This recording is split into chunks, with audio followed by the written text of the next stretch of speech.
ಬರೀ RCB match ನೋಡೋದಷ್ಟೇ ಅಲ್ಲ, ಇಲ್ಲಿ ನೋಡಿ.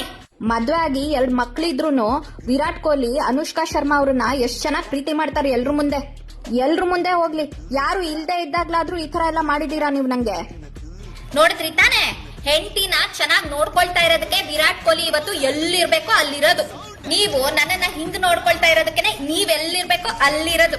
ಟೈಮ್ ಇಲ್ಲ, ನಾನ್ ಬಿಸಿ, ನನಗ್ ತುಂಬಾ ಟೆನ್ಷನ್ ಇದೆ, ನಂಗೆ ತುಂಬಾ ಕೆಲ್ಸ ಇದೆ ಅಂತ ಹೇಳಲೇಬೇಡಿ. ಇಲ್ಲಿ ನೋಡಿ, ಯಾವತ್ತಾದ್ರೂ ಒಂದಿನ ಊಟ ಮಾಡಿದ್ಯಾ ಅಂತ ಕೇಳಿದೀರಾ ನೀವ್ ನನ್ನ?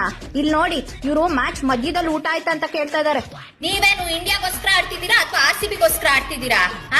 ಅವ್ರು ಅಷ್ಟು ಬಿಸಿ, ಅವರೇ ಹೆಂಡತಿನ ಮ್ಯಾಚ್ ಮಧ್ಯದಲ್ಲಿ ಊಟ ಆಯ್ತಾ ತಿಂಡಿ ಆಯ್ತಾ ಅಂತ ಕೇಳ್ತಾ ಇದಾರೆ. ನೀವು ನೆಟ್ಗೆ ಆಫೀಸ್ ಇಂದ ಫೋನ್ ಮಾಡಿ ಊಟ ಆಯ್ತಾ ಅಂತ ಒಂದಿನ ಕೇಳಿದೀರಾ? ಹೆಣ್ಮಕ್ಳು ಲಕ್ಷ್ಮಿ ಇದ್ದಂಗೆ.